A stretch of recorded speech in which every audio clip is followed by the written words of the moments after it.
வணக்கம். இன்றைக்கு நம்ம டாக் வித் முத்தலிஃபில் விவாதிக்க இருக்கிற விஷயங்கள், முதல்வர் அவர்களுடைய பேச்சு நிறைய குற்றங்களை சொல்லியிருக்கிறாரு, குற்றச்சாட்டுகளை சொல்லியிருக்காரு. ஏன்னா குற்றச்சாட்டு கூட சரியாக எடுத்து வைக்க வேண்டியிருக்கு. விஜய் அவர்களுடைய பாண்டிச்சேரி பயணம் என்ன நடக்குதுன்னே தெரியல. எடப்பாடி அவர்களுடைய சுற்றுப்பயணம் எல்லாத்தையும் மீறி இந்திய பிரதமர் நேற்று இரவு சென்னையில் தங்கியிருக்கிறார். பாஜக நடந்தது என்ன, இந்த மாதிரி பல்வேறு விஷயங்கள் நம்ம பேச இருக்கோம். அதற்கு முன்னாடி சப்ஸ்கிரைப் பண்ணாதவங்க சப்ஸ்கிரைப் பண்ணி பாருங்கள், ஹை பட்டனை ப்ரெஸ் பண்ணுங்கள். ஐபிஎல்லில் பார்க்குறீங்க, அதே மாதிரி கொஞ்சம் வீடியோஸையும் பாருங்கள். அரசியலும் மிக முக்கியம். நம்மளுடைய ஆள போகிறவன் யாருங்கிறது ஒரு வார்த்தை இருக்குது. ஒரு விஷயத்தை நீங்கள் தவற விட்டிங்கன்னா அதுக்கப்புறம் அதை திருப்பி பார்க்குறது ரொம்ப கஷ்டம். இன்றைக்கி இருக்கிற காலகட்டங்களில் விஷயங்கள் தாண்டி போயிட்டே இருக்கும். அதில் ஒரு விஷயத்தை நம்மளும் பேச மறந்த விஷயத்தையும் இன்றைக்கி பேச இருக்கிறோம். நிகழ்ச்சியை ஃபுல்லாக பாருங்கள், எந்த இடத்துலையும் ஸ்கிப் பண்ணாமல் பாருங்கள்.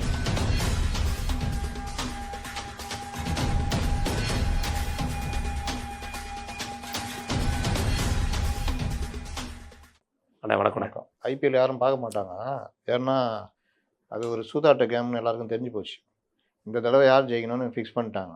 அதையும் அதனால் யார் அடி வாங்கணும், யார் எப்படி வரணுன்றது உட்பட ஐபிஎல்லில் என்னென்ன நேற்று பார்க்கும்போது சிஎஸ்கே மேட்ச் நடந்திருக்கிற இதில் ஹாட்ஸ்டாரில் பார்க்கும்போது பார்த்தா 35 கோடி பேர் பார்க்குறாங்க. அந்த வேல்யூ ஆஃப் இது நம்ம இங்கே யூடியூப்போட சர்வர் வந்து வேல்யூ பார்த்தீங்கன்னா அந்த பர்டிகுலர் டைமில் வந்து வேல்யூஷன்ஸே ரொம்ப கம்மியாக இருந்திருக்கு. இந்த ரேஷியோ பார்க்கும்போதுன்னு கடைசி அந்த ஐபிஎல் ஆரம்பிக்கிறதுக்கு முன்னாடியிலேருந்து இந்த ரேஷியோ பார்த்தா யூடியூப்போ அந்த 6 மணிலேருந்து 9 மணி வரைக்கும் யூடியூப்போட அந்த அந்த என்ன சொல்லுவோம் டிராஃபிக் ஹவர்ஸு கிட்டத்தட்ட 29% குறைஞ்சிருக்கு. ஆமாம், அதுதான். ஸோ அது ஏன்னா நம்ம இப்போ தேர்தலை சந்திக்கிற நேரத்தில் ஒரு விஷயத்தை தவற விட்டால் கூட அடுத்த மக்கள் அதை பார்க்க முடியாது. நிறைய விஷயங்களை போயிட்டு இருக்கும். ரைட்ண்ணே, நிகழ்ச்சியை தொடங்கிறோம்ண்ணே. விஜயோட பாண்டிச்சேரி பயணம்ண்ணே. பாண்டிச்சேரிக்கு விஜய் போயிருக்காரு, நம்ம பார்த்தோம். ரோட் ஷோ சில தவறுகள் மீண்டும் விஜய் சைடும் இருக்குது, ரசிகர்கள் சைடுமே இருக்குது, மக்கள் சைடுமே இருக்குது. ஒரு வித அச்சத்தை வந்து விஜயோட பயணம் ஒவ்வொரு முறையுமே மக்கள் மத்தியில் உருவாக்குதுண்ணே. அது என்னென்னா அடுத்த முறை போக வேண்டிய இடங்களில் இதே மாதிரி பண்ண வேண்டிய சூழ்நிலை வந்தால் தலைவர் ரசிப்பாரோ அப்படிங்கிற மாதிரியான ஒரு சிம்டம்ஸும் கிரியேட் ஆகிற மாதிரி தெரியுது. மக்கள் மத்தியிலுமே ஒரு சரியான ஒரு விழிப்புணர்வு இல்லை. அவர் ஒரு நடிகர், அவரை நீங்கள் ஃப்ரீயாக விட்டீங்கன்னா ரெகுலராக அவரும் வர வாய்ப்பு இருக்கலாம், எல்லா ஊரையும் அவரும் சந்திக்க வாய்ப்பு இருக்கலாம் அப்படிங்கிற விஷயமும் இருக்குது. முதல்ல அந்த பயணத்தை எப்படி பார்க்குறீங்க, சென்னையிலேருந்து பாண்டிச்சேரி போன பயணத்தை? தாவேகா பொறுத்த வரைக்கும் அவங்க இன்னும் ஒரு அரசியல் கட்சியாக மாறலை, விஜய் உட்பட. அப்போ என்ன பண்ணுறாங்கன்னா, இவங்க என்ன நினைக்கிறாங்கன்னா, இந்த ரோட் ஷோ மாதிரி தன்னை பின்தொடர்றது இதெல்லாம் வந்து காட்சிப்படுத்தினா பெரிய வரவேற்பு இருக்கும் அப்படின்ற மாதிரி இதை அவர்களும் அவங்க மண்டைக்குள்ளே ஏற்றி விட்டாங்க. அதனால் இந்த புஷியானது இவங்கெல்லாம் பண்ணுற வேலை என்னென்னா, இந்த பைக்குக்கெலாம் கூட போவாங்க. இதை விஜய் நினச்சா ஒரு நாளில் நிறுத்திடலாம். ஒருத்தன் செத்து போயிட்டான். ஆமாம், அறிக்கை வந்ததா, யாரும் வராதிங்க, வர்றவங்க ரசிகர் இல்லை, பொதுமக்களுக்கும் இடையூறு, உங்கள் உயிருக்கும் ஆபத்து, பாதுகாப்பு இல்லை, காவல்துறைக்கும் இடைஞ்சல், எனக்கும் பிரச்சனை, என்னை போகிறதையும் நீங்கள் என் நேரமும் வீணாகுது. இந்த தேர்தலில் ஒவ்வொரு மணி நேரமும் ரொம்ப முக்கியமானது. அதை விஜய் சொல்ல முடியாது. அப்படிலாம் சொல்லி அறிக்கையெல்லாம் விட்டு யாரும் வரக்கூடாது அப்படின்னு பேசினா ஓகே. ஆனால் இவர் ரசிச்சுக்கிட்டு இருக்காரு. இன்னும் ஒரு படி மேலே போய் ட்ராமா கிரியேட் பண்ணிகிட்டு இருக்கிறாங்க. ஒரு வண்டி கூடயே வருமா, தானாக விழுந்துருமா, உடனே இவர் டபால்னு கதவை திறந்து அவங்கள போய் தூக்கிலாம் விடுவாராம். விட்டுட்டு கன்னத்தை கிள்ளி முத்தம் கொடுத்துட்டு அமுச்சு வைப்பாராம். நாளைக்கு இதே மாதிரி எத்தனை பேர் விழுவோம் இதை பார்த்துட்டு. நம்ம அவர் வண்டி பக்கத்தில் விழுந்தா அவர் வந்து இறங்கி கன்னத்தை கிள்ளி முத்தம் கொடுப்பாரு. ஏற்கனவே இன்னொரு வண்டியை செட் பண்ணி வச்சுருப்பாங்க. நான் விட்ற மச்சான், அவர் வருவார், தூக்கி நிறுத்துவார், நீ வந்து ஃபோட்டோ இதெல்லாம் எடுத்துரு. அவர் ஆர்டின் காட்டு போயின்னு இருப்பார். ஆமாம், லிட்டில் கார்ட்ஸ் அப்படி காமிச்சிட்டு போவார். ஆச்சா, இன்னும் சில இடங்களில் இப்போ புதுசாக ட்ராமா பண்ணுறாங்க. ஏன்னா உங்களை பார்த்து அவர் நடிக்க ஆரம்பித்தார், சிஎம். இப்போ அவரை பார்த்து இவருங்க இப்போ நடிக்க ஆரம்பிச்சார். போகிறாராம், திடீர்னு வண்டி நிப்பாட்டி போலீஸ்காரங்களுக்கு எல்லாருக்கும் கொடுக்குறாரு. அதுக்கு நீங்களே உங்கள் கட்சிக்காரங்களை ஏற்பாடு பண்ணி வழியில் நிற்கிற போலீஸ்காரெலாம் கொடுக்க சொல்லுங்கள். 4 பேருக்கு மட்டும் கொடுத்தீங்கன்னா அப்போ அது சீன் தானே. இந்த மாதிரி ரெண்டாவது வண்டியில் ஒரு படி மேலே போய் நேற்று பிரைம் மினிஸ்டரோட ரோட் ஷோலையும் பார்த்துருப்பீங்க. ஒருத்தர் தனியாக மோடி டீ ஸ்டால்னு சொல்லி போட்டு அவர் வேற வந்து ஆமாம் மேலே மாடியில் மோடி டீ ஸ்டால் போட்டு. நான் அதாங்க யோசிச்சேங்க, மோடி வார் ரூம் போட்டால் பரவாயில்ல, மோடி டீ ஸ்டால் இது யோசிச்சுருந்தேன். போட்டு அவரும் அந்த ஆனால் ஆக்சுவலாக அவர் டீ சப்ளை பண்ணிட்டு தான் இருக்காரு. ஃபுல் டே வந்து டீ சப்ளை பண்ணிட்டு தான் அப்போ இருக்காரு. போடலாம் மோடி போர்டு வச்சுக்கலாம். ஆனால் என்னன்னா அதை நம்ம இது என்ன சொல்ல ஃபோக்கஸ் பண்ற மாதிரி காமிக்கிறல சொல்லு போயிட்டு இவரும் செட் பண்ணுவாரு மோடியும். பாத்துறீங்களா அது இல்லையா? நிறைய இருக்கும். குழந்தைங்க எடுத்து படத்தை காமிக்கும். ஏ அரே பச்சா, பேட்டா. ஒரே மாதிரி கூட அவங்க உடனே வந்து எல்லாம் இதுதான். அப்போ இது அவரை பார்த்துட்டு இவரை பார்த்துட்டு இப்போ இவர் வண்டியில தாவி ஏறுறானு, நாளைக்கு சிஎம் வண்டியிலும் தாவி ஏறுவானு. நினைச்சு பாருங்க என்னதுக்கு ஆகுதுன்னு. இதை பார்த்துட்டு அதையும் பண்ணுவாங்க அந்த ஸ்ட்ராட்டஜி டீம். அப்போ இவர் வண்டியில் தாவி ஏறுறானுங்க. இதை இவர் கண்டிச்சு இறங்கி அனுமதிக்காம இது பண்ணணும்ல, பல இடங்களில் நடக்குது. இதை அனுமதிக்க எல்லா இடத்துலையும் செய்ய ஆரம்பிச்சிடுவான். டாப் மேலே ஏறிடுவான். என்ன பண்ணுவீங்க? அந்த வண்டி மூவ்மெண்ட்ல இருக்கும் ஒரு பிரேக் அடிச்சா கூட, ஏன்னா டிரைவருக்கு பயம் இருக்குதானே செய்யும். பின்மண்டை அடிக்க விழுந்துருவான். அதே மாதிரி இந்த பைக்கை எனக்கு என்னன்னு பார்த்துட்டு இப்படி பார்த்துட்டே ஓட்டினா என்னத்துக்கு ஆகும்? முன்னாடி போகிற ஜீப்பு ஸ்லோ பண்ணோம்னா அதில் போய் விட்டு விழுந்துட்டானுங்க. இன்றைக்கும் அடி 2 பேருக்கு சரியான அடி. என்ன நிலைமைன்னு தெரியல. முறை போலீஸ் வாகனம் அல்ல, மீடியா வாகனம். அந்த மீடியா மேலே கேஸ் போடணும். நம்ம அந்த வாகனம் டிரைவர் மேலாம் கைது பண்ணுவாங்க. கைது வழக்கு பதிவு செய்வாங்க.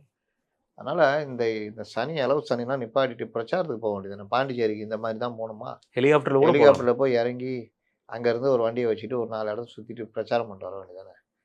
இன்னும் திருந்த மாட்டாங்க. ரைட்ண்ணே. பிரச்சாரத்தை எப்படி பார்க்குறீங்க? பிரச்சாரத்தில் அவர் சொன்ன ஒரு வார்த்தை, எப்போ நான் போன முறை வரும்போது ரேஷன் கடைலாம் இங்கே இல்லைன்னு சொல்லி ஒரு தப்பான விஷயத்தை சொல்லிட்டேன்.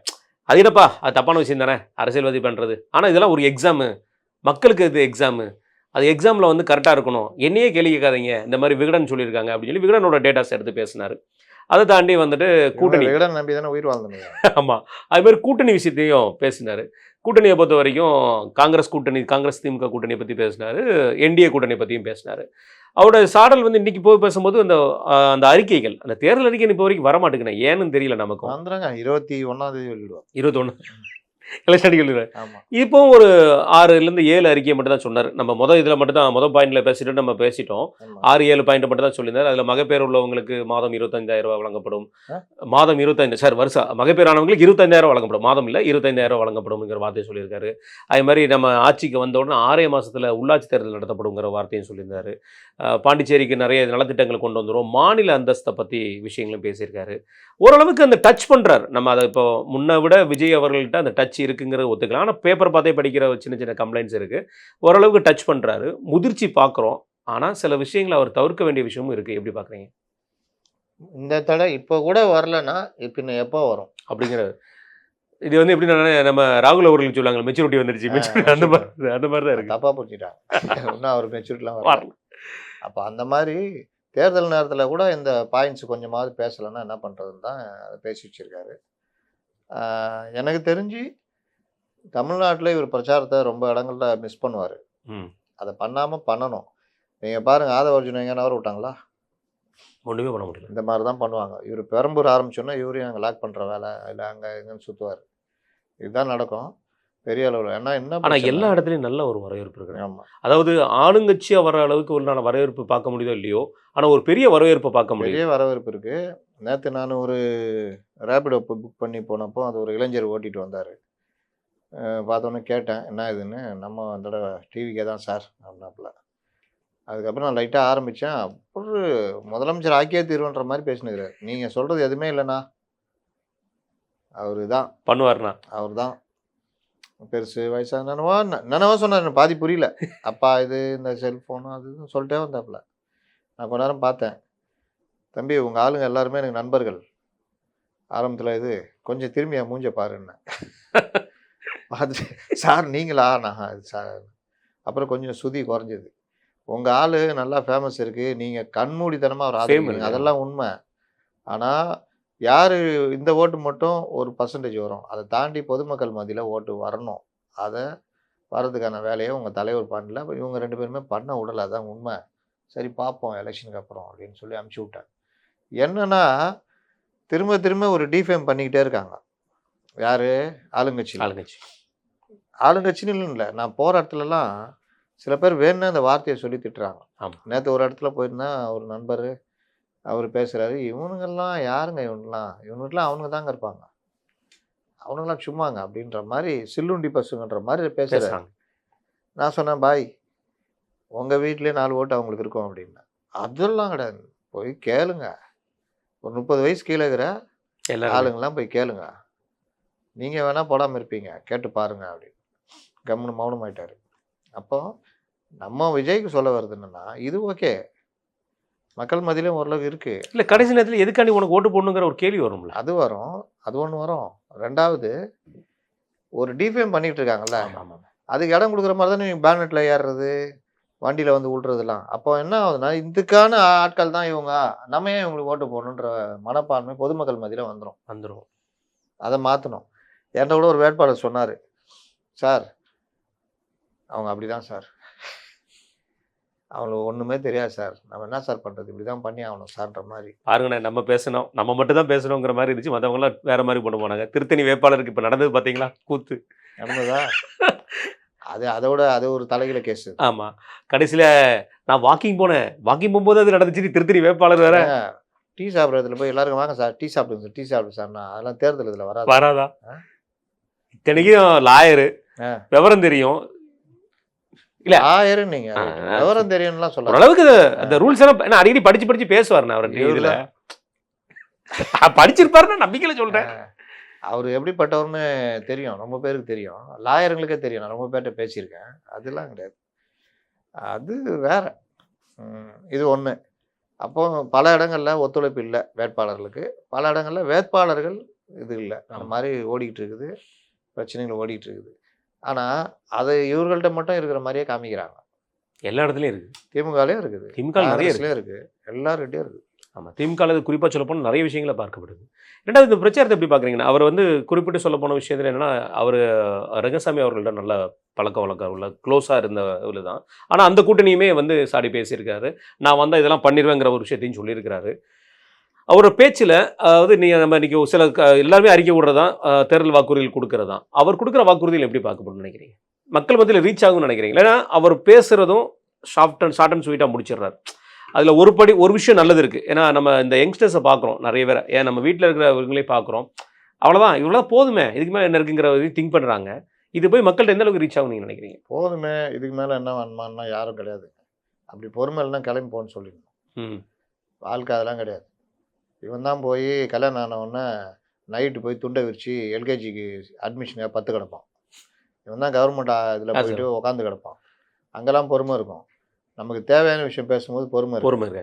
அதனால் அதெல்லாம் கணக்கு இல்லை. நீ இவங்களுக்கெல்லாம் பொறுமை கிடையாது. அதெல்லாம் சினிமா தேட்டரில் போய் காத்து கிடக்கிறது இல்லை, நைட்டு போத்துறது இல்லை, வெளியே எஸ்கேப் ஆக முடியாமல் இருக்கும். என்ன பொறுமை? என்னெல்லாம் கேட்டேன்னா சொல்லுவேன் தெரியுமா, ஐயா 2.5 மணி நேரம் அவன் யார் என்ன முடக்கி வைக்கிறது, எனக்கு அதெல்லாம் பிடிக்காதுங்க. நான் வீட்டில் ஓடிடியில் ஓட்டி பார்ப்பேன். ஈஸியாக பார்த்துருல பார்க்க மாட்டேன், கொஞ்சம் பார்ப்பேன். ஐயா இது விளங்காதுப்பான்னு ஓரம் கட்டுருவேன். அதெல்லாம் பல படம் பார்த்தீங்கன்னா கொஞ்சோண்டு இருக்கும். அப்போ அந்த துரந்தம் தூக்கி தலையில் வச்சு கொண்டாடுறாங்களே, முழுசும் தனிநபர் சாகசம் மாதிரி எடுத்து வச்சுக்கிறாங்க. அதை போய் தூக்கி கொண்டாடுங்கிறாங்க. RAW அப்படி இல்லை. RAW வேற. RAWடைய சீஃபு எப்படிங்கிறாரு, சிம்பிளாக இருப்பார் அவர். அப்புறம் அதனால் இது அந்த பொறுமை இல்லை, அந்த இதெல்லாம் உருட்டு. விஜய் பேசுகிற விஷயங்களை திரும்ப பிரச்சாரம் வேலை எங்கே செய்கிறீங்க, அது ஒரு பெரிய கேள்விக்குறி. திருச்சி கிழக்கில் என்ன பேசினாருங்கிறது வந்து ஒன்றுமே இல்லையானே. இதுக்கு முன்னாடியாவது ரீல்ஸ் நிறைய போட்டுட்டு இருந்தீங்க உங்களோட. அப்போது தேர்தல்னா யார் டாமினேஷன் ஆறாங்கிற ஒரு விஷயம் தாவேக்காக எனக்கு தெரிய மாட்டேங்குது. ரீல்ஸ் எதுக்கு போடுவான்னா அவனுக்கு இஷ்டப்பட்டதை போட்டுக்குவோம். நடந்து வர்றது, போகிறது, கண்ணாடி மாட்டுறது, இப்படி பண்ணுறதுலாம். அப்போ இப்போ சப்ஜெக்டாக பேசுறது போட மாட்டான், தெரியாது. நானே ஒரு 2-3 பேர் யங்ஸ்டர்ஸ் பார்க்குறேன், அவனுக்கு என்ன நாலேஜ்னா இதில் நாலேஜே இல்லை.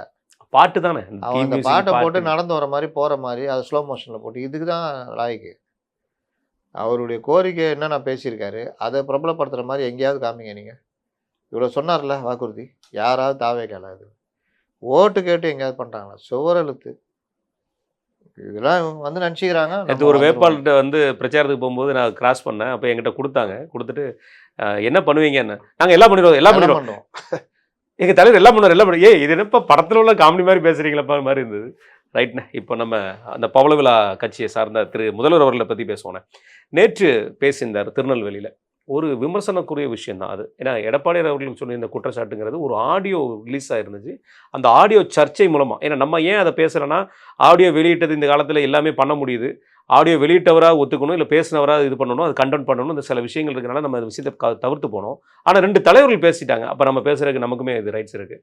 எடப்பாடி அவர்கள் சொல்லியிருந்தது அந்த ஆடியோ சர்ச்சையை பற்றி பேசியிருந்தார். அந்த ஆடியோவில் ரிலீஸ் ஆகிருந்தது, இப்படிலாம் சொல்கிறாங்கப்பா, உங்கள் கட்சியில் உள்ளவர் தான் சொல்கிறாரு அப்படிங்கிற வார்த்தையை சொல்லியிருந்தார். நேற்று முதல்வர் அவர்கள் அதுக்கு ஒரு பதில் கொடுத்துருக்காரு. நான் என் தலைவரோட இறப்பையும் தாண்டி, எங்கள் அப்பாங்கிறது தலைவரோட இறப்பையும் தாண்டி உங்களை தேடி வந்து நின்னேன், நீங்கள் அடக்கத்துக்கு எங்களுக்கு உதவி பண்ணீங்களா அப்படிங்கிற ஒரு குற்றச்சாட்டையும், இந்த மாதிரி குற்றச்சாட்டுலாம் எங்கள்கிட்ட வைக்காதீங்க அப்படியான ஒரு விஷயத்தையும் பேசியிருக்கிறாரு. எப்படி பார்க்குறீங்க? எடப்பாடி உதவி பண்ணணும்னா அன்றைக்கி அது நடந்திருக்காது. அது உண்மை. எடப்பாடி ஐயா ராம்தாஸ் அவருடைய வழக்கை வாபஸ் வாங்கினார். எடப்பாடியும் நான் இப்படி கொடுத்தா எதாவது யாராவது கோர்ட்டுக்கு போயிடுவாங்க, நான் அப்ஜெக்ட் பண்ணல, நீங்கள் கோர்ட்டு மூலிமா வாங்குற மாதிரி வாங்கிக்கிங்கன்னு சொல்லி தான் இவர்கள் இது பண்ணது. அப்புறம் கோர்ட்டில் கவர்மெண்ட்டை அப்ஜெக்ட் பண்ணல, ஸ்ட்ராங்காக அப்ஜெக்ட் பண்ணி தானே பண்ணியிருப்பீங்க. அப்போ இந்த ஒரு தலைவருன்ற மாதிரி தானே அவரும் பார்த்தாரு. இவருக்கு பர்மிஷன் கொடுத்துட்டாருன்னா எவனா ஒருத்தன் கோர்ட்டுக்கு போயிடும். இன்னும் அவர் அப்படி கூட சொல்லல, பர்மிஷன் கொடுத்தாலும் வழக்கு இருக்குது, ராம்தாஸ் ஐயா போட்டிருக்க வழக்கு, அந்த வழக்கு வாபஸ் வாங்க சொல்லுங்கன்னு சொல்லி அது திடீர்னு போயிட்டாங்கன்னா சிக்கலாகிடும் அந்த வழக்கை பேஸ் பண்ணி. அதனால் முறையாக கோர்ட்டுக்கு போயிட்டீங்கன்னா எல்லாருமே சப்போர்ட் பண்ணாங்களே. அவர் கலைஞரோட இறப்பு அன்னைக்கு பிரைம் மினிஸ்டர் வந்திருக்கும் போது பிரைம் மினிஸ்டருமே சப்போர்ட் பண்ண தானே. ஜட்ஜ்மெண்ட் வரல பிரைம் மினிஸ்டர் வரும்போது வரைக்கும். ஜட்ஜ்மெண்ட் வர்றதுக்கு அவரும் இது பண்ணிட்டு தானே போனாங்க. யாருமே அந்த விஷயத்தில் விளாண்ட மாதிரி தெரியல. ஆனால் செம்ம ட்ராமா போட்டாங்க. என்னமோ தீர்ப்பு அப்போ தான் வர மாதிரியும், அப்படி கண்ணீர் விட்ட உடனே எல்லாரும் அழுகுற மாதிரிலாம் தீர்ப்பு காலையிலேயே தெரியும் தீர்ப்பு எப்படி வரும்னு. அதனால் நடிப்பு நடிப்பு நடிப்பு. கலைஞர் சொன்னார், உழைப்பு உழைப்பு உழைப்பு, நடிப்பு நடிப்பு நடிப்பு. அதனால் அவரை பெரிய விஷயம் எது பாதிச்சிச்சுன்னா, இவரை கலைஞரை முடக்கி வச்சுருந்தாங்க அப்படின்னு. கைதிங்கிற வார்த்தை அவர் யூஸ் பண்ணது. அவர் கைதின்னு அந்த முடக்கி வச்சுருந்த வார்த்தையை இவரை பலமாக பாதிச்சிச்சு. ஏன்னா இந்த தேர்தல் நேரத்தில் அவர் இதுன்னு என்ன விஷயம்னா, கலைஞர் கொஞ்சம் எதிர்த்து போராடுற துணிச்சல் உள்ளவர். சாவறது கூட பார்த்தீங்கன்னா எத்தனை நாள் போராடி இருந்தார்? கிட்டத்தட்ட 10 நாள் 15 நாள் போராடினார். அதுவும் அந்த ஏஜுக்கு அவர் அவ்வளோ போராடினார். அப்போ தான் அவர் வில் பவர் தெரிஞ்சது. அப்போ அந்த மாதிரி ஒரு மனுஷன் அவர் சாதாரண கொஞ்சம் இயங்கி இருந்தானே இன்னும் நல்லா ஒரு இதுவாக இருப்பார். ரைட்டு. இப்போ அவர் அதில் சொல்கிறாரு, இந்த மாதிரி அபாண்டம் பண்ணுறீங்க அப்படி இப்படின்னு. அவர் அந்த ஆடியோ வச்சு தான் இவர் பேசுகிறார். ஒன்று. ரெண்டாவது, நாகரிகமே எல்லாம் பேசுகிறீங்க, அவதூறு பேசுகிறீங்க, உங்ககிட்டலாம் இதை எதிர்பார்க்க முடியாது. நாம் நாகரிகம் மிக்கவர்கள், நாகரிகமாக பேசுகிறவங்க, இவர்கிட்ட நாகரிகத்தை எதிர்பார்க்க முடியாது. நாகரிகத்தை பற்றி என்ன கண்ணாடியை பார்த்து அவரே பேசிக்கிற மாதிரி இருக்குது. தனிநபர் தாக்குதல், ரொம்ப அவதூறு பண்ணுறது. உங்கள் பையன் இன்னை வரைக்கும் அதை தான் பண்ணுறாரு. நைட்டு வரைக்கும் அதான் நடந்திருக்கு. இவரும் அதே தான் பேசுகிறாரு. இவர் நம்மளாம் நாகரிகம் மிக்கவர்கள், இவர்கிட்டலாம் நாகரிகத்தை எதிர்பார்க்க முடியாதுன்னு அதுக்கு அவ்வளோ முக்கியத்துவம் கொடுத்து பேசுகிறாரு. அவ்வளோ பாதிச்சிருக்கு போல் அந்த விஷயம். அதுக்கு பிறகு என்ன பண்ணுறாரு மத்திய அரசு? இப்போ என்னடான்னு பார்த்தேன், எடப்பாடி பழனிசாமி இவ்வளோ பேசுகிறாங்கல்ல அப்படி இப்படின்னு. அவர் கொடுத்ததெல்லாம் கவுண்டர் கொடுத்துட்றாரு. ஆமாம். இந்த பெண்கள் பாதுகாப்பு அதில் ஒன்றும் பதில் பேச உடனே கவுண்டர் கொடுத்துட்டாரு. எப்பா நான் சொல்ல, உன்னுடைய என்சிஆர்பி தான் வந்துருச்சு. ரெண்டாவது இவருன்னா மத்திய அரசு எஃப்சிஆர்ஏ எப்படி பாருங்க அந்த டீமா ஒர்க் பண்ணான். அதுக்கு அவர் பேசியிருக்க வார்த்தைகள்லாம் பயங்கரமாக இருக்குண்ணே. அவர் சொல்கிற வார்த்தை, முதல்வர் அவர் சொல்கிற வார்த்தை, மதவெறி பார்வையோடு மனிதநேய செயல்பாடு மீது தொடுக்கும் தாக்குதல் மனித குலத்திற்கு எதிரானது. எஃப்சிஆர்ஏல திருமாவேல நல்லா வேலை செஞ்சுக்கிறாரு. இதுல அதிமுகவோட நிலைப்பாடு என்ன? எடப்பாடி பழனிசாமி அவர்கள் பதில் சொல்லுவாரா? இஸ்லாமிய மக்களை போலவே கிறிஸ்துவ மக்களுக்கும் துரோகம் செய்ய பார்க்கிறாரா பழனிசாமி? சரிண்ணே, நான் என்ன கேட்குறேன், எஃப்சிஆர்ஏ தப்புன்னு சொல்றாரு. எஃப்சிஆர்ஏ தப்புன்னு சொல்றாருண்ணே. கிறிஸ்துவ மக்களுக்கு மட்டும் தான் டொனேஷன் வாங்கி ட்ரஸ்ட் இருக்கா? ஏன் இஸ்லாம் மக்களுக்கு இல்லையா? ஏன் இந்து மக்களுக்கு இல்லையா? தனிநபர்கள் இல்லையா? ஊடகங்கள் போர்வையில் வாங்குறது ஏன் நம்ம முதியோர்கள் அரசியல் கட்சி இல்லையா? அரசியல் கட்சி தலைவர்கள்லாம் இதுல வாங்க முடியாதுன்னு இந்த சட்டத்துல இருக்கு. அதான் அதுக்கு கோவப்படுங்க நியாயங்களா? அதுதான் காண்டு. எஃப்சிஆர்ஏ இன்னொரு சொல்றேன், ஹவாலாவை பெருசா தடுத்துரும். ஏன்னா பல இது முறைகேடான பணங்கள் துபாய் போன்ற நாடுகள், பல நாடுகளுக்கு போயிட்டு அது இது மாதிரி அங்கே ஒரு ஷெல் கம்பெனி உருவாக்கி, இல்லாட்டி ஏதோ ஒரு அமைப்பு உருவாக்கி, அவர்கள் இங்கே இருக்கிற ஒரு தொண்டு நிறுவனம் ஒரு அமைப்புக்கு நிதி கொடுக்குற மாதிரி கொண்டு வருவாங்க. இது எஃப்சிஆர் என்ன பண்ணுதுன்னா, அப்படியா நீ இவர் கொடுக்குற, சரி நீ வா, உன் ஆதார்லாம் கொடு, நீ எதுக்கு வாங்குற? இதுக்கு. ரைட்டு. பேங்க் அனுப்ப சொல்லு. ம். எந்த பேங்க்கு? எஸ்பிஐ. எஸ்பிஐ அனுப்பு. அங்கேருந்து உனக்கு ட்ரான்சாக்ஷன் வாங்கிட்டியா? என்ன பண்ண போகிற? இந்த மாதிரி கல்வி இதுக்கு பண்ணதுக்கான எல்லா செலவு இதெல்லாம் டாக்குமெண்ட்லாம் இது பண்ணு. இதில் ஒரு டேட்டாஸ்னு ஒரு நேற்று காலையில் ரிலீஸ் ஆகிருக்கிற டேட்டாஸில் 2023, 24, 25 இந்த 3 வருட காலங்களில் இந்தியாவில் பல ட்ரஸ்ட், எந்த மத சாயமும் பூசாத, எந்த தனிநபர்களையும் இல்லாமல் பல ட்ரஸ்ட்டுகள் வந்து ப்ராப்பரான ரிப்போர்ட்ஸ் வந்து சப்மிட் பண்ணலன்னு சொல்லிட்டு எல்லாத்தையுமே வந்து முடக்கிற நிலைமைக்கு போயிருக்காங்க. ட்ரஸ்ட்ன்றது என்னது? பிளாக் ஒயிட் ஆகிறது அது இந்தியாவில் பார்க்கப்படுது. அது நம்ம மக்களும் புரிஞ்சுக்கணும்ல. இதில் வந்து இந்திய அரசாங்கம் எடுத்திருக்கிற ஸ்டெப் நல்ல விஷயம் தான். இது நாளைக்கு நம்ம மணி நம்மக்கிட்டே இருக்கிற மாதிரி இது பிளாக் மணியாக போயிட்டு வராமல் இதில் நிறைய சுரண்டல்கள் இல்லாமல் இருக்கலாம். எவ்வளோ நான் எங்கள் இதில் விரிவாக பேசினேன். தீவிரவாதத்துக்கான பணம் எங்கேருந்து வருதுன்னா வெளிநாடுகள்லேருந்து தான் வருது. போதை மருந்து விற்கிறது, ஆயுதம் வாங்கிறதுக்கு, தீவிரவாத செயல்களுக்கு, இதுக்கு எல்லாம். இப்போ அந்த திருப்பூரில் வந்து ஒரு 6 பேர் உட்காந்து இங்கே லஷ்கர் தொய்பா ஆட்கள், பங்களாதேஷிக்காரன் இங்கே ஒர்க் பண்ணிகிட்ருக்கிறான். அவனுக்கு சம்பளம் யார் கொடுப்பா? அவனுக்கு பணம் எங்கேருந்து வரும்? இது மாதிரி பல கல்வி இதை தாண்டின ஒரு தொழில் சம்பந்தப்பட்ட விஷயமா இருந்து சொல்ல வேண்டிய விஷயம் என்னன்னா, பல தொழில்கள் இன்னைக்கு இந்த மாதிரி பிளாக் மணியால் தான் முடக்கப்படுது. ஒரு ரெஸ்டாரண்ட் இருக்க வேண்டிய இடத்துல ஒரே ஆள் வந்து கண் இமைக்கும் நேரத்தில் வந்து 50 ரெஸ்டாரண்ட் தமிழ்நாட்டில் ஓப்பன் பண்ண முடியுதுன்னா அது எப்படிங்கிற ஒரு மிகப்பெரிய கேள்விக்குறி. தொழில்காரன் தொழில் பண்ணுவான், புது பணக்காரன் கண்டபடி திறப்பான். அதில் வந்து அதை நீங்கள் அந்த பைப்லைன் போய் பார்த்தீங்கன்னா அதில் நிறைய விஷயங்கள் தெரிய வரும். இது வந்து எல்லாருக்குமே உள்ளது தானே. ஏன்னா விவசாயமே பாதி அழியுதுன்னு. ஆமாம், இதோட உண்மையான விஷயம் அதுதான். இன்னைக்கு சம்பந்தமே இல்லாத இண்டஸ்ட்ரி இன்னைக்கு இது தமிழ்நாட்டில் இல்லை, இந்தியா முழுவதும் உருவாகிட்டு வருது. அந்த இண்டஸ்ட்ரிலாம் உருவாகுது எனக்கான விவசாயத்தை அழிச்சு தான் உருவாக்கிட்டு இருக்காங்க. இதில் நிறைய விஷயங்கள் இருக்குண்ணே. இதில் வந்து எனக்கு தெரிஞ்சு பணத்தை வச்சுக்கிட்டு என்ன பண்ணுறதுன்னு தெரியாதவங்களாம் இங்கே கணக்கு காமிக்கவே முடியாது. அப்போது அந்த பணம் வெளிநாடுகளுக்கு போயிட்டு வெளிநாடுகளில் இருந்து வேறு ரூபங்களில் அது என்ஜிஓவாவா இல்லை ஒரு ட்ரஸ்டிக்கோ இல்லை கல்வி நிறுவனங்களுக்கோ சங்கங்களுக்கோ இல்லை அரசியல் கட்சி தலைவர்களுக்கு இந்த மாதிரி பல விதங்களில் இந்த பணம் உள்ளே வரும். நீ சப்ஸ்கிரிப்ஷனாக வாங்கிக்கின்றாங்களே. இதில் இப்போ நம்ம மக்களுக்கு தெரிய மாட்டேங்குது. அதாவது என்னென்னா சில இடங்களில் வந்து இப்போ துபாயில் உதாரணத்துக்கு எடுத்துக்கோங்களேன். நம்மளுடைய கம்பெனி வந்து துபாய் தான் எடுத்துக்கணும், இல்லை ஆஸ்திரேலியா, மலேசியா. இல்லை, அது சில இடங்கள் இருக்குது. துபாயில் வந்துட்டு அஜ்மின்னு சொல்லிட்டு என் கம்பெனி அட்ரஸ் போட்டாலே கவர்மெண்ட்டுக்கு தெரியும் அது ஃப்ரீ ஜோன். அது ஷெல் கம்பெனி தான். ஏன்னா அங்கே வந்து ஒரு பில்டிங் இருக்கும், அதில் பில்டிங்கில் ஒரு ரூமில் நமக்கு ஒரு இடம் கொடுத்து வச்சுருப்பாங்க. இப்போ இங்கே ஒர்க் ஃபெலோன்னு ஒன்று உருவாக்கிட்டு வராங்க. அதே மாதிரி அது பல காலங்களாக அங்கே இருக்குது. அப்போது அது மக்களுக்கு தெரியும் போது கவர்மெண்ட்டுக்கு தெரியாதா இந்த கம்பெனி என்ன செயல்பாடுகளுக்கு உட்பட்ட கம்பெனின்னு? அதை தடுக்கிறதுக்கு முயற்சி பண்ணி கிட்டத்தட்ட 3 வருஷமாக முயற்சி பண்ணி கொண்டு வந்திருக்கிறது தான் இந்த விஷயமே எஃப்சிஆர்ஏ. இதையும் வந்து முதலமைச்சர் நம்ம எஸ்ஏஆர் மாதிரி என்னன்னு தெரியாமல் அடித்து விடுறாரு. அவருக்கு அது இல்லை.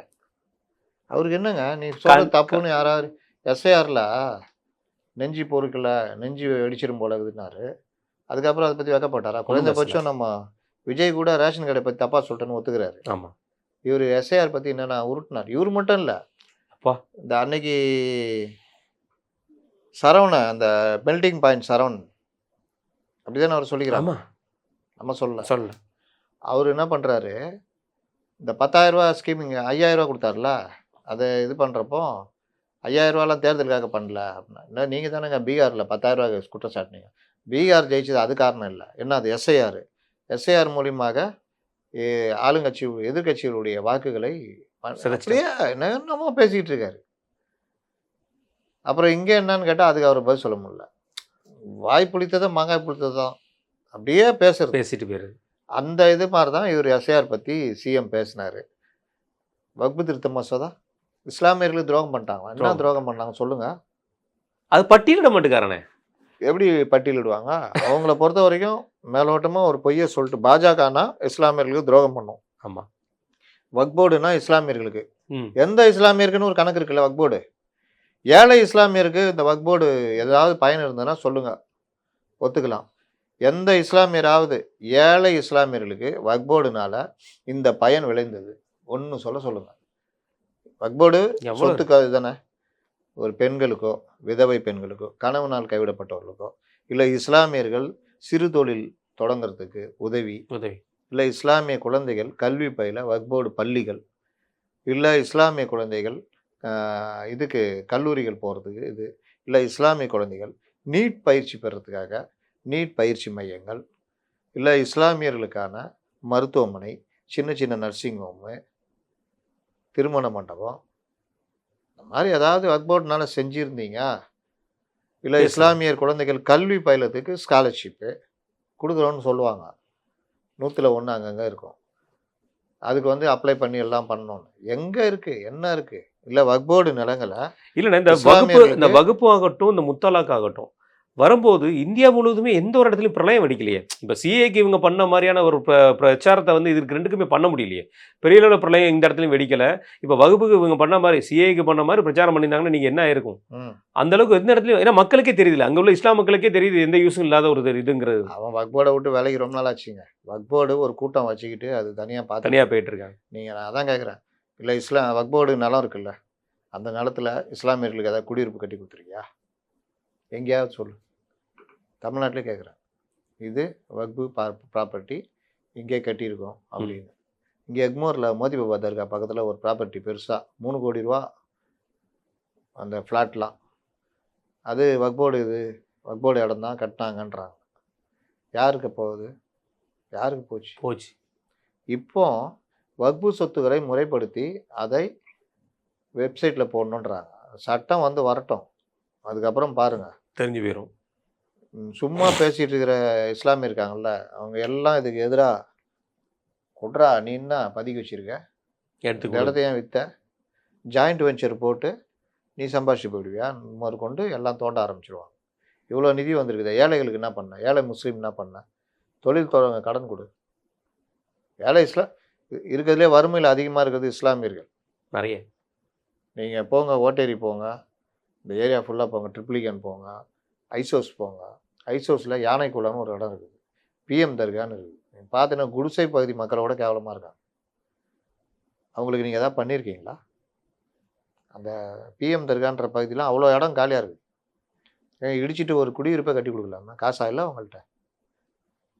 யானை குளத்தை அப்படியே இடிச்சிட்டு குடியிருப்பை மாற்றலாம், உங்கள்கிட்ட காசு இல்லையா? பிஎம் தர்காலே அந்த இதுக்கு பின்னாடி அவர் சிங்கார வேலர் உள்ள இடம் அது கரெக்டாக இந்த இதுக்கு நேர் பின்னாடி, விவேகானந்தர் இல்லத்துக்கு நேர் பின்னாடி ஒரு கேப் இருக்கும், ஒரு இடம் இருக்கும். ஏகப்பட்ட இஸ்லாமியர்கள் அங்கே வசிக்கிறாங்க, கொஞ்சோண்டு இந்துக்கள்லாம். இந்த அயோத்திக்கு வந்த பக்கம்னா நடுவில் அந்த காவா ஓடுதுல, அதுக்கு அந்த சைடு. ஓகே, என்ன பண்ணி கொடுத்துருக்கீங்க?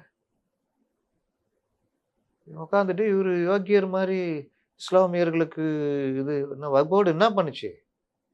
ஏதாவது பண்ணால் நான் பேசுகிறேன், யாராவது வாசகர் இருந்தால் சொல்லுங்கள், வக்ஃப் போர்டு இப்படிலாம் பண்ணிச்சுன்னு சொல்லுங்கள். அதனால் அப்போ வக்ஃப் போர்டு சம்பந்தமாக இங்கே இருக்கிறவங்க பாஜகக்காரர்கள் மீண்டுமா அண்ணாமலை மட்டும் தான் பேசினார். கண்டிப்பாண்ணே. இதுலண்ணே எனக்கு ஒரு சின்ன அண்ணாமலை ஆட்களே நல்ல விஷயம்னா நாங்கள் சொல்லுவோம். தாண்டிண்ணே பிரைம் மினிஸ்டர் இங்கே இருக்கிறாரு, பிரதம மந்திரி. நேற்று நைட்டே வந்துட்டாருண்ணே.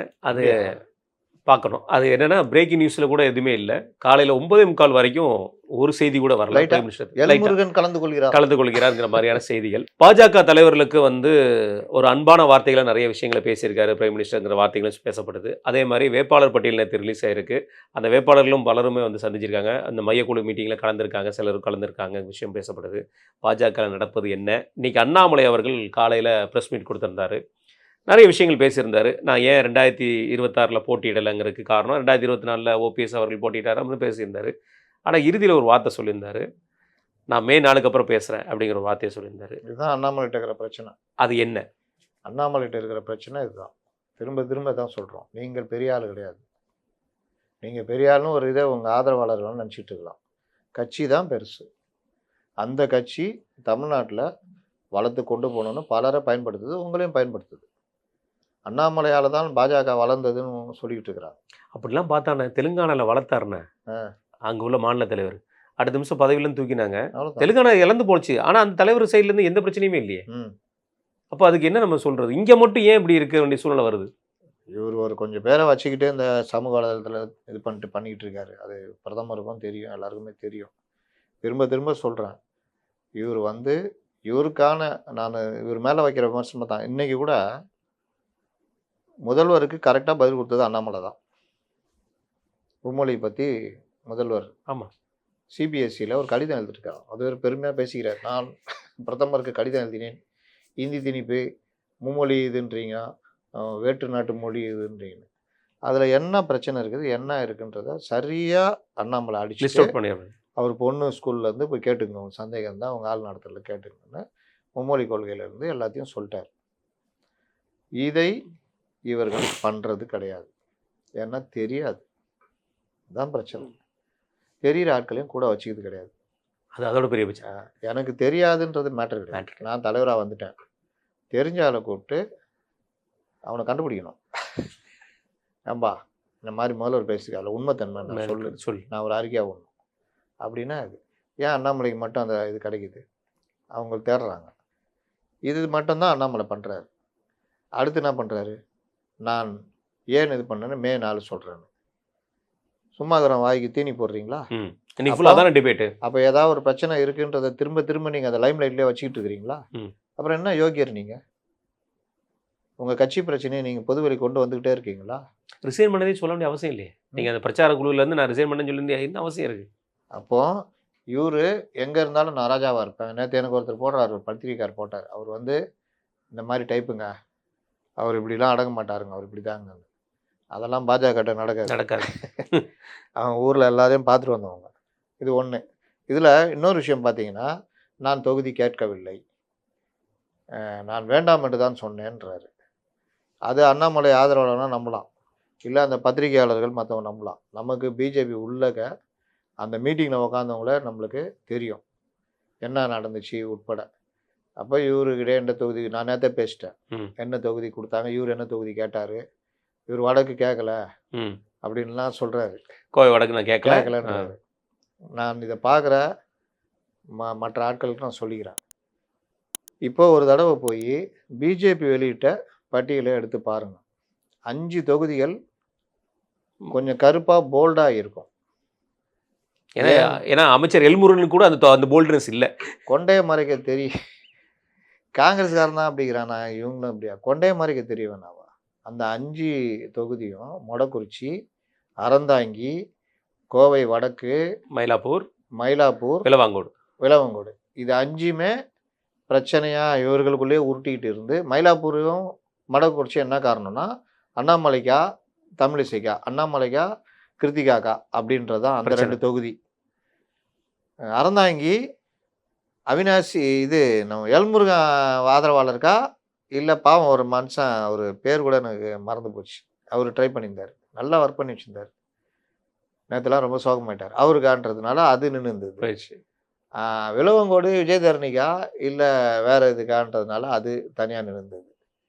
5வது என்ன அது? மயிலாப்பூர் இல்லை, மயிலாப்பூர், மொடக்குறிச்சி, கோவை வடக்கு, அறந்தாங்கி, விளவங்கோடு. கோவை வடக்கு வானதிகா அண்ணாமலைக்கா அப்படின்ற மாதிரி வானதிக்கு தான்றதுனால அது அந்த 5 மட்டும் இதில் இருந்தனால 5 இது பண்ணிட்டு மேலே போச்சு. பட்டுன்னு போட்டு இது பண்ணிட்டாங்க. அதில் எல்முருகன் சாதிச்சுக்கிட்டாரு. மற்றவங்களாம் இது பண்ணிட்டு அந்த 5 மட்டும் நல்லா ஹைலைட் பண்ணியிருக்கோம். நீங்கள் பத்திரிகையாளர் இவ்வளோ வருஷம் தொழிலில் இருந்திருக்கீங்க, நிறைய கட்சிகளோட இதை பார்த்துருப்பீங்க. அதனால உங்களுக்கு இது அழகாக எப்படி டீகோட் பண்ணணும்னு உங்களுக்கு தெரியுது, இது ஏன் நடந்திருக்கும் அப்படிங்கிற ஒரு விஷயத்துக்கு தெரியுது. ஆனால் அண்ணாமலையோட ஆட்களுக்கு இது தெரிய வாய்ப்பு இருக்காது இல்லைண்ணே. அது வந்து என்ன பண்ண முடியும்? அண்ணாமலை ஆட்களுக்கு அண்ணாமலை மட்டும்தான் பேசணும். நம்ம அவரை பற்றி மட்டுமே வாழ்த்தி பேசணும், வேற எதுவும் அவரை பற்றி நெகட்டிவாக பேசிடக்கூடாது. நம்ம அவரை வாழ்த்திய வர இந்த பிஜேபியில் வேற யாரையுமே வாழ்த்த தமிழ்நாட்டில் அவரை வாழ்த்தி பேசியிருக்கோம். வாஜ்பாய் விடவா? ஏன்னா எவ்வளோ இருக்காங்கண்ணா, முரளி மனோகர் ஜோஷியை விட. ஏங்க நேற்று தான் உரி படத்தை பார்த்துருந்தேன். அந்த அவர் பேர் என்னது, அந்த பாதுகாப்புத்துறை அமைச்சராக இருந்தார், இறந்துட்டாரு. நம்ம இது ராஜா இவர அது ஒரு பேர் வரும், மனோகர் பாரிக்கர். அவரை மாதிரியே ஒருத்தரை போட்டிருப்பாங்க, அப்படியேங்க டிட்டோவா. என்ன மாதிரியான தலைவர் அவரெல்லாம் என்ன தெரியும் இவங்களுக்கு? சுஷ்மா ஸ்வராஜ் வெளியுறவுத்துறையில் அந்த அளவுக்கு அவங்க இது பண்ணிடுறாங்க. பாகிஸ்தான் அவங்க பீரியட்லலாம் அவ்வளோ ஒரு இதுவாக கொண்டு போனாங்க. ஏன் வாஜ்பாயை பஸ்ஸே விட்டார் பாகிஸ்தான்? ஏன்னா மன்மோகன் சிங்கோட பட்ஜெட்டை அழகாக வாழ்த்தி பேசியிருப்பாருண்ணே. அதெல்லாம் வேணும்னா எவ்வளோ இருக்குது. அதுதாங்க தலைவர்கள். உட்காந்துக்கிட்டு விமர்சனம், அதே வாஜ்பாயை கடுமையாக விமர்சனம் பண்ணவங்க இருக்காமா. அதே மனோகர் பாரிக்கர்லேருந்து சுஷ்மா ஸ்வராஜ் எல்லாருமே விமர்சனத்துக்கு உள்ளாகியிருக்காங்க. மோடியே விமர்சனத்துக்கு உள்ளாகுறாரு. ஆகலையா? எவ்வளோ ஆயிருக்காரு? விமர்சனம் பண்ணுறவங்கள கூட அவர் சாதாரணமா இங்கே இருக்கிற ரவி இப்போ போனார் வெஸ்ட் பெங்கால், ஆர்என் ரவி அவர் பண்ணாத விமர்சனம் ஆகுங்க. போய் இன்னும் அவர் சாதாரணமாக ஹேண்டில் பண்ணிட்டு போவார். ஏன்னா அவருக்கு தெரியும், உக்காந்துக்கிட்டு விமர்சனத்துக்கு அப்பாற்பட்ட மாதிரி பேசிக்கிட்டு இருக்கிறீங்க. என்ன நடந்தது இன்னைக்கு? பிரதமர் இதுவரையில் காட்டாத கோபத்தை தமிழக பாஜக தலைவர்கள் எல்லார் மேலேயும் காமிச்சிருக்காரு. முகத்தில் அவர் வெளியே போகும்போது பார்க்க முடியுது. நயினார் நாகேந்திரன் வாங்கி கட்டியிருக்காரு, எல்முருகன் வாங்கி கட்டியிருக்காரு, அண்ணாமலை வாங்கி கட்டியிருக்காரு. அண்ணாமலை எதுக்காக வாங்கி கட்டினாரு? காலையில் பேசின விஷயம் மே 4க்கு அப்புறம் அது நேற்று இந்த ப்ரெஸ் நோட்டு இது பண்ணது ரெண்டுக்கும் பிரதமர்கிட்டே போகுதுன்னா என்ன ஐபியில் என்ன சும்மாவா? இல்லை மற்றவங்க நயினார் என்ன பண்ணிக்கிட்டு இருக்கிறீங்க? ஏங்க நம்ம பேசுனது நான் திரும்ப திரும்ப சொல்கிறேன், பிரதமருக்கு போயிடுச்சு போல. மதுரைக்கு பிரதமர் வராரு, வேலூர் வந்தாரா? திருச்சிக்கு வந்தாரு, திருச்சி வந்தாரு, வேலூர் வந்தார்ல, வேலூர் வந்தாரு. ஏன்னா ஒரு பிரதமர் வராரு, பாஜகவுடைய முக்கிய தலைவர் ஒருத்தருக்கு ஒரு சேனல் கூட பெருசா கவர் பண்ண மாட்டேங்கிறான். ஏதோ அவர் வந்தாரா போனாரா கூட யாருக்கும் தெரியல. என்னையா தமிழக பாஜக பண்ணுதுன்னு கேட்டா இன்னைக்கு அதே கேள்வியை பிரதமர் கேட்டிருக்கிறார்.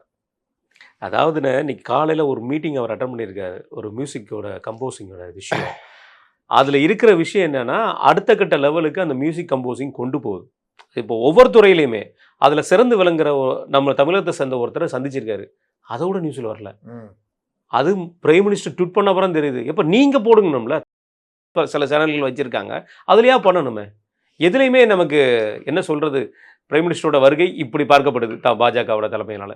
ஏங்க நான் சொல்கிறேங்க, இந்த வராகின்னு ஒன்று இருக்குல்ல, அண்ணாமலை வார்ரூமாவது பெஸ்ட்டு அண்ணாமலை இருக்க வரைக்கும்.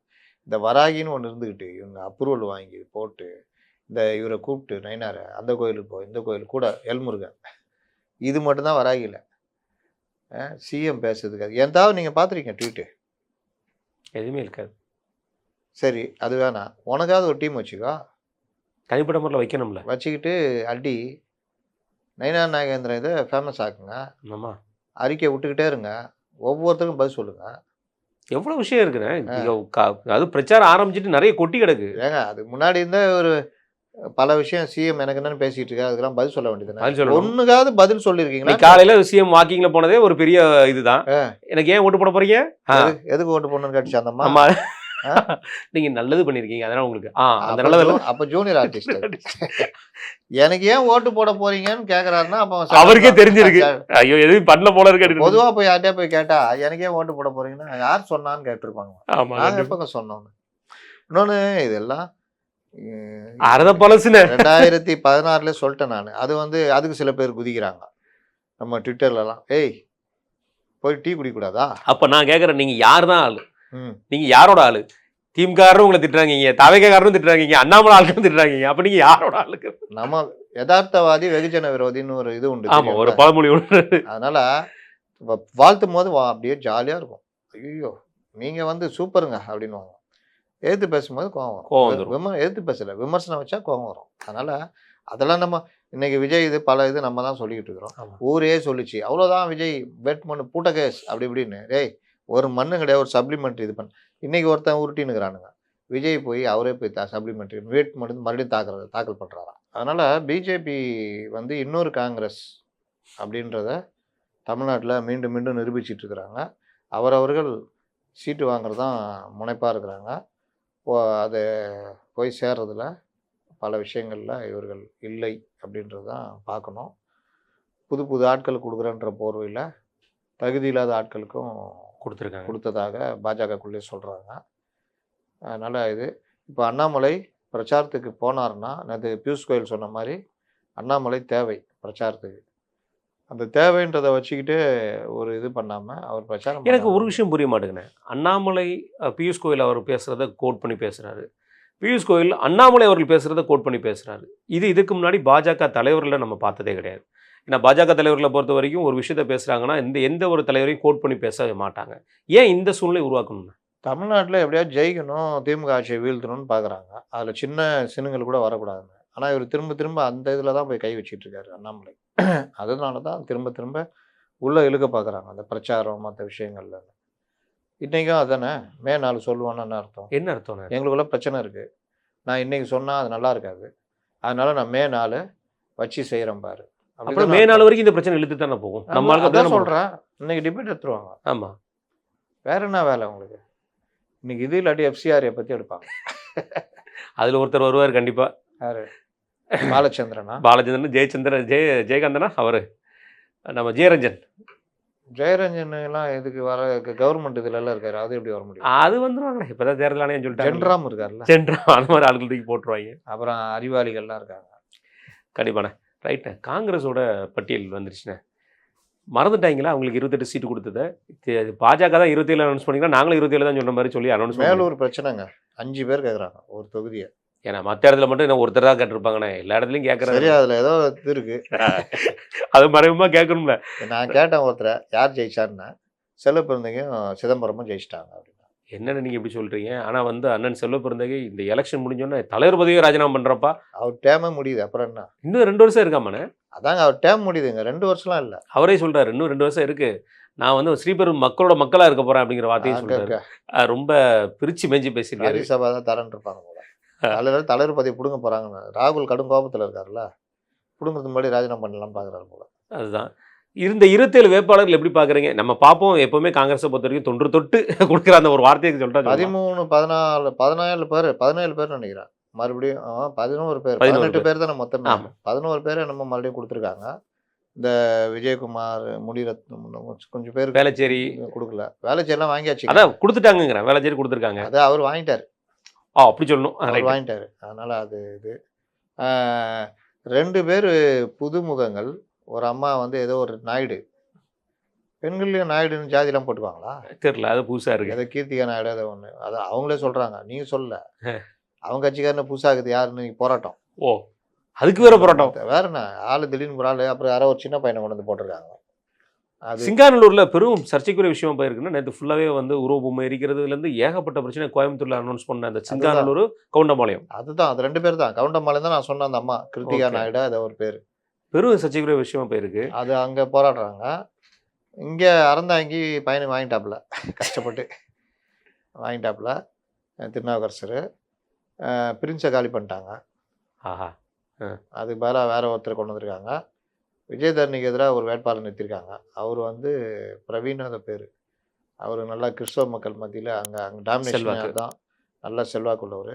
அதனால் விஜயதரணிக்கு சீட்டு கிடைச்சும் போராடுற நிலைமை தான் அது.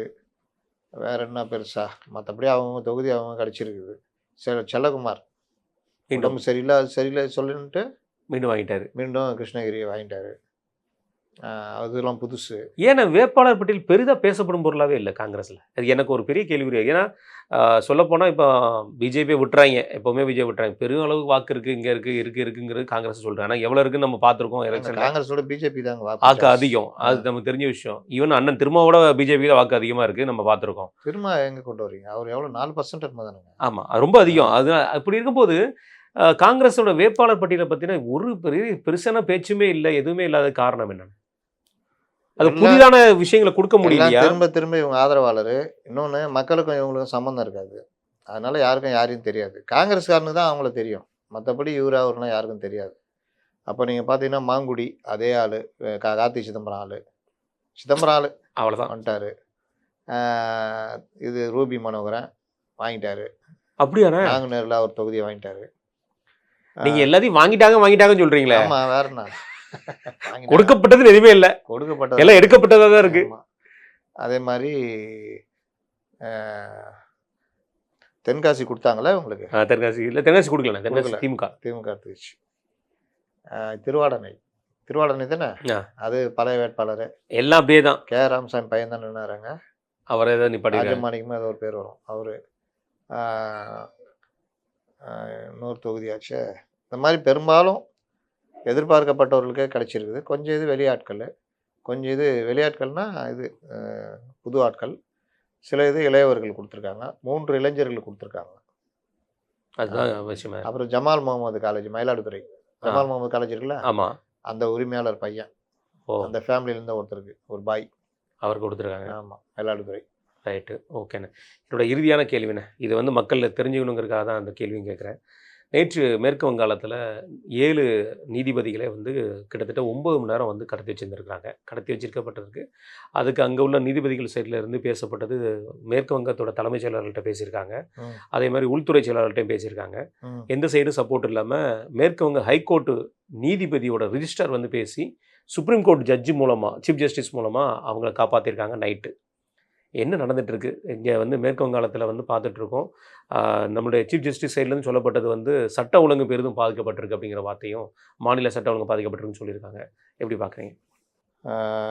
ஏப்ரல் 1 கலியாச்சக் பகுதியில் தேர்தல் பணிக்காக சென்றிருந்த 7 நீதிபதிகள் 3 பேர் பெண்கள் ஒரு கும்பலால் 9 மணி நேரம் சிறைப்பிடிக்கப்பட்டிருந்தார். வாக்காளர் பட்டியலிருந்து சில பெயர்கள் நீக்கப்பட்டதால் ஆத்திரமடைந்த ஒரு கும்பல் நீதிபதிகள் தங்கியிருந்த அலுவலகத்தை முற்றுகையிட்டது. அன்று மதியம் 3:30 மணி முதல் இரவு 1 மணி வரை உணவு, தண்ணீர் இன்றி அவர்கள் அங்கேயே அடைக்கப்பட்டிருந்தனர்.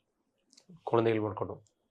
நள்ளிரவுக்கு பிறகு பலத்த போலீஸ் அவர் மீட்கப்பட்டனர். அப்போது அவர்கள் சென்ற வாகனம் மீது கல்வீச்சு தாக்குதல். உச்சநீதிமன்றம் கண்டனம் அந்த விஷயத்தில். உச்சநீதிமன்றம் தலைமை நீதிபதி சூரியகாந்த் நீதித்துறைக்கு விடுக்கப்பட்ட சவால் என்றும், ஜங்கில் ராஜ் காட்டு தர்பார் என்றும் கடுமையாக சாடினார். இந்த சம்பவம் குறித்து சிபிஐ அல்லது என்ஐஏ விசாரணை நடத்த உச்சநீதிமன்றம் உத்தரவிட்டுள்ளது.